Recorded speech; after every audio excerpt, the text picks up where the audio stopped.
Suatu malam, terjadi kecelakaan yang mengakibatkan beberapa orang tewas di tempat. Seorang fotografer bernama Santiago dengan cekatan menghampiri TKP dan mengambil beberapa gambar di lokasi kejadian. Tak terkecuali memfoto para korban dengan mengesampingkan rasa kemanusiaannya.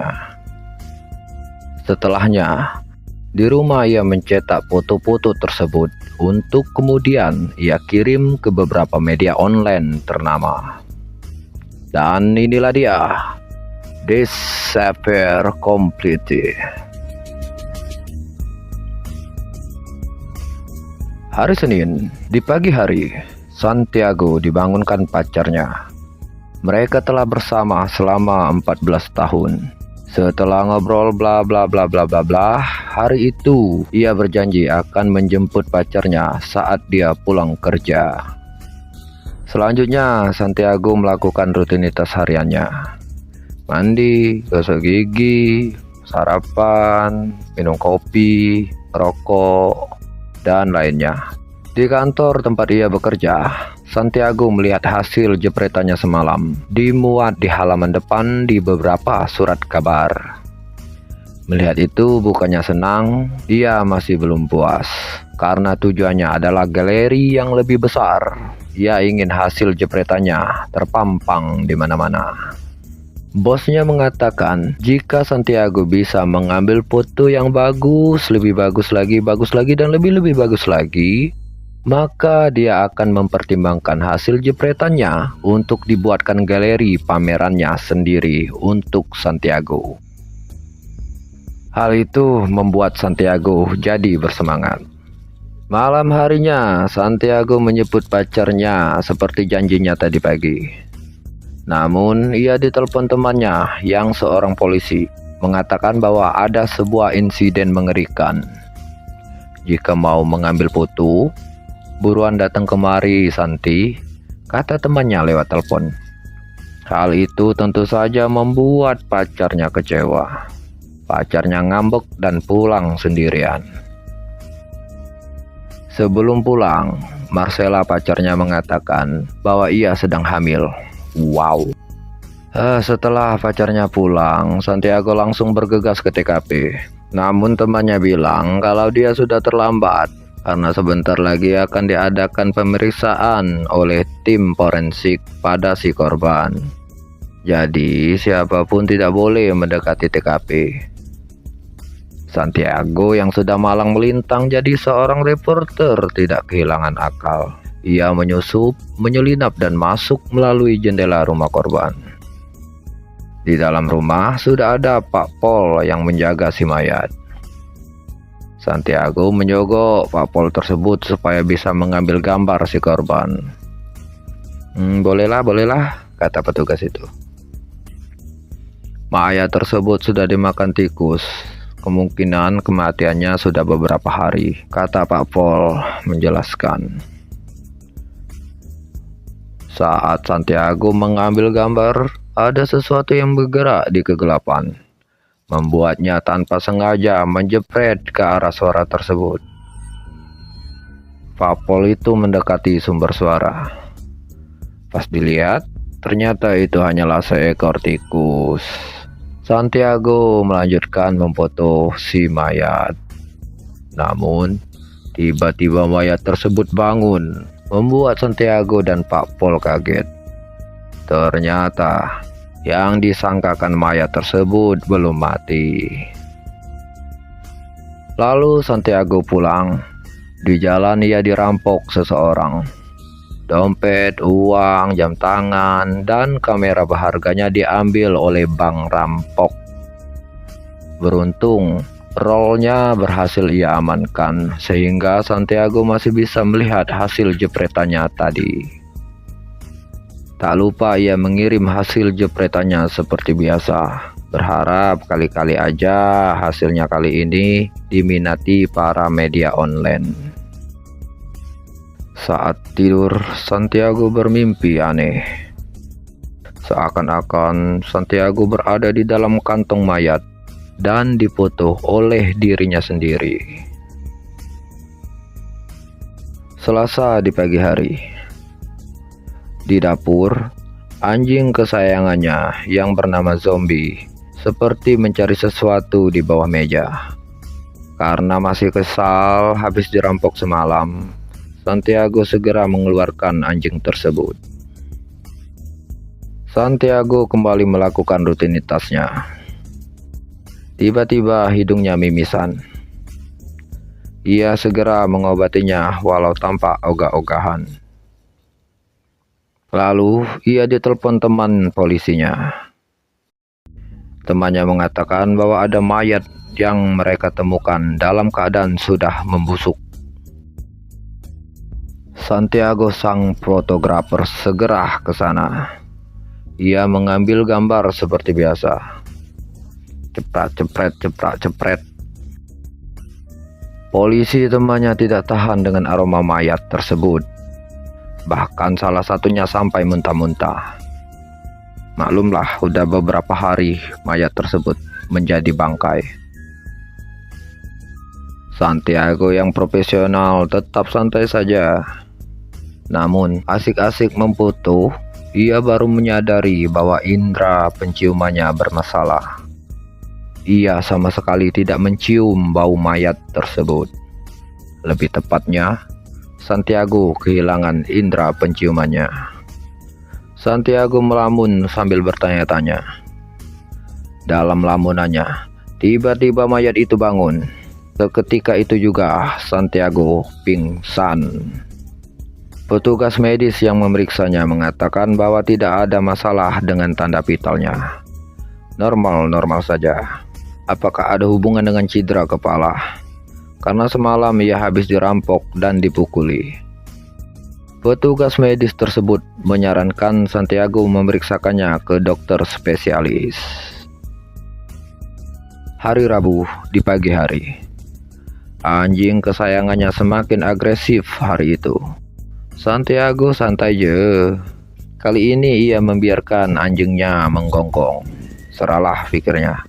Saat minum kopi, kopinya terasa hambar. Mungkin lupa ngasih gula, pikir Santiago. Hari itu Santiago ke tempat pacarnya bekerja. Ia mau minta maaf karena semalam mereka tidak jadi pulang bersama. Di sana, ia masih sempat-sempatnya mengambil gambar pasien. Ia sama sekali tidak menghormati privasi pasien. Lalu Santiago mengajak pacarnya makan siang bersama. Di sana mereka membahas bayi yang ada di dalam kandungan Marcella. Santiago meminta pacarnya menggugurkan kandungannya, karena saat ini karir Santiago belum menanjak. Marcella tentu menolak dong. Ia mengatakan bahwa sudah berapa tahun Santiago mencoba, namun karirnya tetap saja mentok. Sudahlah bang, pasrahkan saja. Mending kita punya anak dulu, kata Marcella kepada Santiago. Santiago juga mengatakan bahwa ia mengalami masalah penciuman dan juga ada masalah dengan indera pengecapnya, maksudnya lidahnya. Marcella yang peduli dengan sang pacar ikut memeriksakan Santiago ke dokter. Setelah melihat hasilnya, dokter tersebut tidak menemukan masalah medis pada diri Santiago. Kemungkinan terkena virus juga bukan. Intinya tidak ada yang salah pada Santiago. Santiago pulang. Di rumah anjingnya semakin agresif. Bahkan kali ini sampai menggigit tangan Santiago. Ia terpaksa mengurung anjingnya di gudang. Lalu Santiago googling, mencari tahu jenis penyakitnya. Saat googling, ia teringat awal-awal ia mengalami masalah di dirinya, yaitu setelah ia dirampok sepulang dari memfoto korban yang ternyata masih hidup. Lalu ia mencari tahu identitas korban tersebut. Dia adalah Senator Cortez, anggota dewan yang saat ini berkuasa di sana. Esoknya, Ia mengunjungi Senator Cortez di rumah sakit dengan menyamar sebagai dokter. Saat melihat catatan medisnya, ternyata gejala Senator Cortez sama dengan dirinya. Sepulangnya dari rumah sakit, ia penasaran dengan apa yang dicari anjingnya di bawah meja. Ia ikutan mencari, dan ia terkejut karena ada semacam jimat dari bangkai kodok yang terletak di bawah meja. Hari Kamis di pagi hari, ia membawa jimat tersebut ke kedua teman polisinya. Salah satunya memberikan saran agar ia pergi ke dukun untuk menanyakan jimat kodok tersebut. Sepertinya itu adalah ulah penyihir. Mungkin juga ada hubungan dengan perampokan padanya malam itu, karena KTP-nya ada di dalam dompet. Jadi secara taktis, perampok tersebut tahu alamat rumah Santiago. Begitu kata temannya. Santiago mengikuti saran temannya. Ia mencari orang pintar alias dukun. Santiago mengatakan semua keluhan pada sang dukun. Lalu ia memperlihatkan bangkai kodok tersebut kepada Mbah Dukun. Saat dibelah, ada tulisan, "Santiago, hidupmu dalam kegelapan." Di dalam perut bangkai katak tersebut. Orang pintar itu mengatakan bahwa ada yang telah mengutuknya, dan sihir bangkai katak adalah ilmu sihir yang sangat kuat. Waktu hidup Santiago diperkirakan hanya 2 hari lagi. Jadi, dia harus cepat menghilangkan kutukan tersebut. Namun, Mbah Dukun itu menambahkan, saat ini ia belum bisa menolongnya. Ilmunya belum cukup.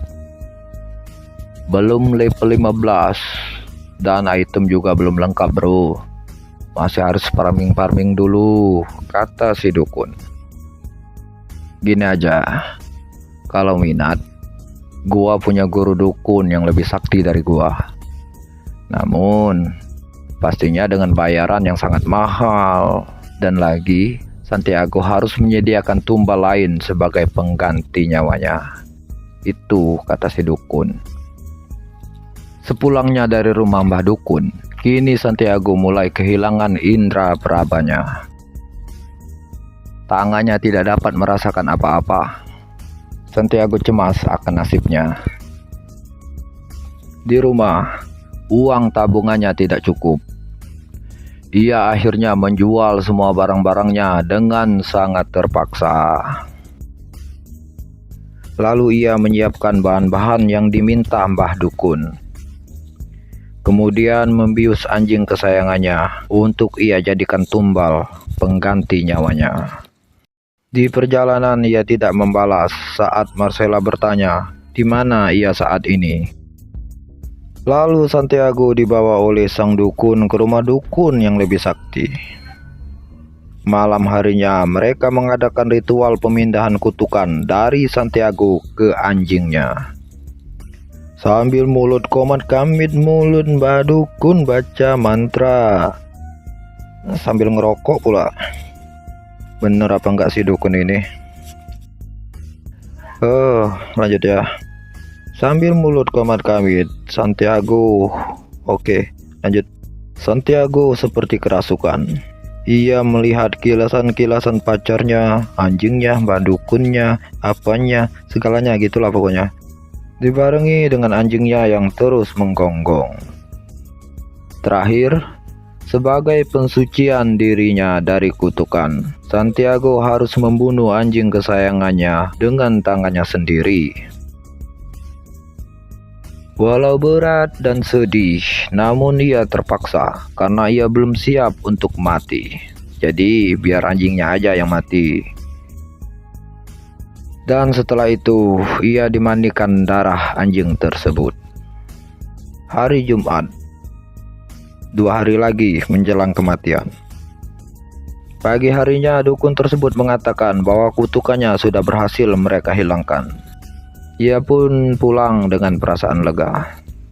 Malamnya, Ia meminta maaf kepada Marcella atas keegoisannya selama ini. Ia berjanji akan jadi pria baik. Ia akan menjaga Marcella dan tidak jadi menyuruh Marcella menggugurkan kandungannya. Ia akan senantiasa memberikan apa yang Marcella inginkan. Marcella sangat senang mendengarnya.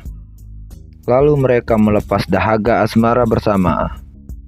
Celup, celup, celup, angkat. Celup, angkat lagi, celup lagi, gitulah ya.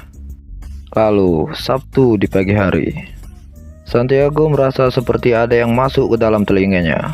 Marcella yang seorang perawat segera memeriksanya. Ternyata ada serangga hidup yang bersarang di dalam telinga Santiago. Santiago menceritakan semuanya kepada Marcella. Namun Marcella tidak mempercayainya. Apa sih bang, percaya yang gitu-gituan? Mending kita ke dokter aja beb, kata Marcella. Siangnya Santiago kembali ke rumah Mbak Dukun Sakti. Namun dukun terkuatnya sudah mati mendadak karena serangan jantung. Di sana juga ada dukun pertama. Santiago mengatakan bahwa kutukan padanya sepertinya belum hilang. Kini ia menjadi tuli. Dukun itu berkata bahwa ilmunya belum kuat untuk menolong Santiago. Guru gua aja mati, apalagi gua, gitu katanya. Santiago pulang dengan perasaan kecewa. Di rumahnya, Santiago membuka kembali hasil fotonya malam itu di rumah Senator Cortez. Ia mengatur kurva dan menaikkan kontras fotonya supaya bisa melihat hasilnya dengan lebih jelas. Ternyata, di salah satu fotonya yang tak sengaja ia jepret dalam kegelapan, ada sosok misterius tertangkap kamera. Malam itu, di ruangan Cortez, mereka tak hanya berdua dengan Pak Polisi. Lalu ia mencari tahu sosok misterius tersebut dengan bertanya kepada temannya yang seorang polisi. Temannya tidak bisa membantu. Mereka takut berakhir seperti yang dialami Santiago. Mereka menyarankan mencari tahu siapa yang punya motif untuk mencelakai Senator Cortez. Dengan kata lain, siapa yang diuntungkan jika Senator Cortez tiada. Santiago lalu mencari tahu di koran dan bah Google. Dan benar saja, ada sebuah berita yang memuat bahwa seseorang yang bernama Castellanos yang diuntungkan dengan Senator Cortez yang saat ini berada di rumah sakit. Bahkan sebuah makalah dengan pengirim anonim dengan jelas menuliskan bahwa Castellanos memakai ilmu hitam untuk menyingkirkan senator. Santiago mencari tahu identitas pengirim anonim tersebut dari bosnya di kantor. Lalu Santiago mengunjungi pengirim anonim tersebut. Orang tersebut, sebut saja Herman. Ternyata dulunya adalah anak buah Castellanos. Makanya, dia tahu betul apa yang dilakukan Castellanos untuk menjadi penguasa. Lalu Santiago memperlihatkan cetakan hasil fotonya yang memuat seseorang dan menanyakan apakah Herman tahu orang tersebut. Herman mengatakan bahwa orang di dalam foto tersebut adalah seorang dukun yang sakti mandraguna. Castellanos memakai jasanya untuk menggulingkan Senator Cortez sebelumnya. Kini terungkap sudah bahwa dukun sakti mandraguna itulah yang kini sudah menyihir Santiago. Herman memberitahu bahwa dukun itu tinggal di tanah tak bertuan alias di ujung tulung. Tanpa ragu, Santiago segera meluncur ke alamat sang mahasakti dukun yang tidak ada di dalam Google Map. Lewati hutan, turune gunung, ada kawat berduri menghalangi. Santiago akhirnya sampai ke kediaman sang mahasakti dukun santet tersebut. Ia menyelinap masuk secara diam-diam. Dukun tersebut tampak sedang melakukan ritual di kejauhan. Dalam sekejap mata, dukun tersebut sudah tidak ada di tempat semula. Ternyata ia memakai Hiraishin no Jutsu. Ia berteleport ke arah Santiago dan langsung memukulnya sampai pingsan. Saat bangun, Santiago sudah diikat. Sambil ketakutan, Santiago memohon, ia meminta maaf kepada sang mahasakti dukun karena telah memotretnya di rumah Senator Cartes. Ia meminta dukun tersebut untuk segera menghapus kutukan padanya. Ia akan melakukan apa saja asal dibebaskan dari kutukan sang Maha Agung dukun sakti mantraguna. Dukun itu bersedia menghapus santetnya, tapi dengan syarat Santiago harus menukar nyawanya dengan janin yang ada di dalam perut pacarnya. Lalu Santiago diizinkan pulang oleh sang dukun sakti mandraguna. Ingat Santiago, ini adalah hari terakhir kamu bisa melihat matahari. Hahaha, kata sang dukun mahasakti tersebut. Sabtu di pagi hari, Santiago dengan cepat pulang ke rumah. Ia sudah kehilangan semua panca inderanya. Ia tahu kalau hari ini adalah hari terakhir ia hidup di dunia. Ia tahu apa yang harus ia lakukan. Ia segera mencari pacarnya. Sambil terseok-seok ia berjalan di dalam rumah, lalu memasukkan racun ke dalam minuman untuk ia berikan kepada pacarnya. Saat pacarnya datang, Santiago sudah tidak dapat merasakan apa-apa lagi. Ia benar-benar sudah kehilangan semua panca inderanya.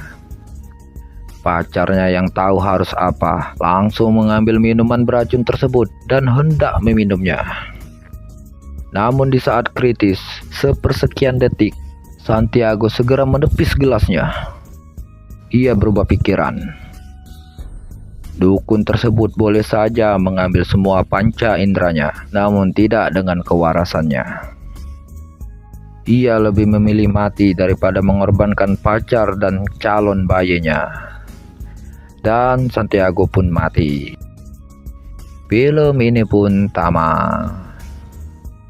Pesan dari film ini adalah, jika mau mencari dukun, carilah dukun yang maha dahsyat sakti mandraguna. Oke, terima kasih pendengar Suara Kira. Sampai jumpa lagi.